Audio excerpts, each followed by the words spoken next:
As Anita said earlier, the reason that I wanted to run was because I saw that nobody was running against Jeremy Ring or anybody else. And I thought about it, and prayed about it, and I felt God that really had called me to this position. And I waited a while to tell my wife, who really freaked out when when I told her that I was going to be running for Senate. But I believe that there's a time in history that men need to stand up. Like our forefathers stood up at that particular time in history. They faced unbelievable odds, just like we're facing today, in a different way, but unbelievable odds. And it just came so clear to me the other day. My wife was just sitting at the table. We were just having breakfast, and she says, "I want my life back." I had to think about that for a minute. She said, "I want to wake up in the morning and not think about what's happening to my country." That really hit home for me, even though I've been involved with it for a number of months. You know, I was born in 1940.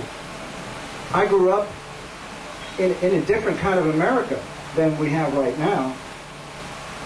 And I believe with all my heart, and I've always believed, even from the day that I put my name on the ballot, that states' rights are the most important. Because without states' rights, we have no way to fight the federal government. I do not want to take any more orders from the Washington. I don't want to have to pay their bills. I don't want to have to follow their directives. They don't control the state. We control the state. Our leaders up in Tallahassee have not done their job, Republicans or Democrats. Your no should be no, and your yes should be yes.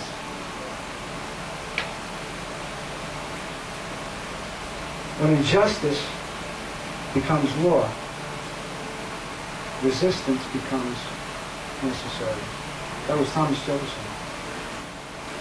I believe in limited government, lower taxes, and a strong national defense. Without those things, and without those things being in charge from our perspective, government is supposed to work from you up, not from them down to us. That's tyranny. So I believe in the First Amendment, which gives me the right to stand here tonight.